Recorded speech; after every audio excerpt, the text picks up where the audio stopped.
আসসালামু আলাইকুম। কেমন আছেন সবাই? আশা করি ভালো আছেন। আলহামদুলিল্লাহ, আমি অনেক ভালো আছি। আজকে আমি আপনাদের সঙ্গে একটা রান্না শেয়ার করব, মাছের মাথা দিয়ে আলু ঘাটি। এই আলু ঘাটিটা আমার ভালো লাগে, তাই আমার বাসায় যখন মাছের মাথা এগুলো থাকে আমি তখন এই আলু ঘাটিটা করে থাকি। এই আলু ঘাটি বানানোর জন্য আমি শুকনো মরিচ, পোড়া মরিচ, হলুদ, পেঁয়াজ, তেল রাইস কুকারের বাটিতে দিয়ে নিলাম। এরপর সাদা এলাচ, কালো এলাচ, দারুচিনি দিয়ে নিলাম। এরপর বেটে রাখা মশলা, আদা, রসুন, জিরা একসঙ্গে বেটে রেখেছিলাম, সেটা দিয়ে দিলাম। এটা ভালোভাবে মাখাই নেব। বাসায় আমার কাতল মাছের মাথা আর চিংড়ি মাছের মাথা আছে, এটা দিয়ে দিলাম।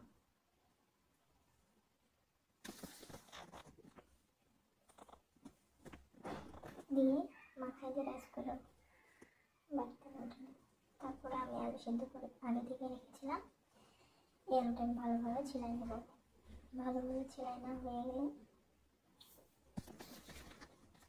এটাকে আমি ভালোভাবে একদম মাখাই নেব, একটু গোটা গোটা রাখবো না। তারপরে এটা মাছের মাথার ভিতরে দিয়ে দেবো। এদিকে আমার মাছের মাথাটাও খুব ভালোভাবে হয়ে আসতেছে। তারপর মাছের মাথাটা ভেঙে দেব, ভেঙে দিয়ে একটু নেড়ে চেড়ে নেব। ভালোভাবে নেড়ে চেড়ে ভালোভাবে ভাঙানো হয়ে গেলে এটাতে মাখিয়ে রাখা যে আলুটা আছে সেই আলুটা দিয়ে দেব। এই আলুটা দিয়ে অনেকটা সময় কষাই নেব। আসলে এই আলু ঘাটিটা যতটা কষানো যায় ততটাই মজা।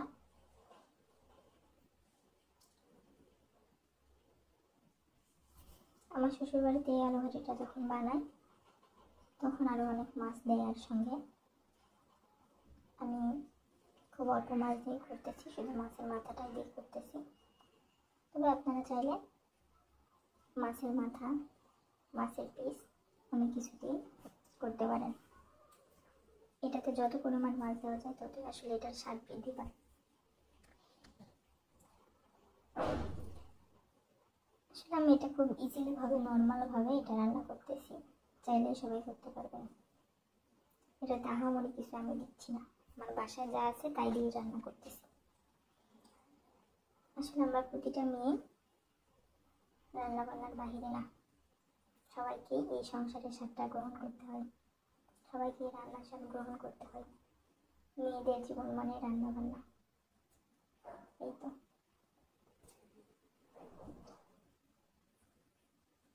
ভালোভাবে আলুটাকে কষাই নেব। সাধারণত আলুটা ঢেকে ঢেকে কষাই নিচ্ছি, ঢেকে ঢেকে কষাই নিলে নাকি রান্নার স্বাদ ভালো থাকে, শয়তানের প্রবেশ হয় না খাবারে। এই জন্য আমি ঢেকে রেখে রেখে কষাই নিচ্ছি। একদম যখন কষানো হয়ে গেলে ভারী হয়ে আসবে তখন আবার একটু পানি দিয়ে দেবো। পানি দেওয়া হয়ে গেলে এটাকে ঢেকে দেবো ভালোভাবে।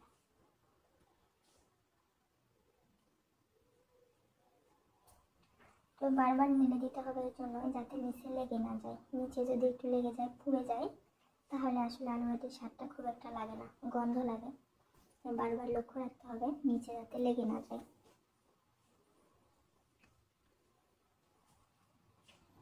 ফাইনালি আমার আলু ঘাটি হয়ে গেছে।